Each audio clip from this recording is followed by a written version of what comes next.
વિદેશમાં ગેરકાયદે પ્રવેશ બાદ પરત મોકલવામાં આવતા ભારતીયોમાં ગુજરાત ચોથા ક્રમે છે।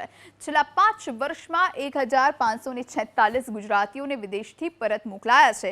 વિઝાની મુદત પૂરી થવા છતાં વસવાટ કરવો, ગેરકાયદે વિદેશ જવું, વિદેશના કાયદાનું ઉલ્લંઘન કરવું જેવા વિવિધ કારણોસર વિદેશથી પરત મોકલવામાં આવ્યા હોય તેવા રાજ્યમાં કેરળ 3636 સાથે મોખરે છે તો 2862 સાથે ઉત્તર પ્રદેશ બીજા ક્રમે, 1854 સાથે તામિલનાડુ ત્રીજા ક્રમે, 1546 સાથે ગુજરાત ચોથા અને 1503 સાથે હરિયાણા પાંચમા સ્થાને છે।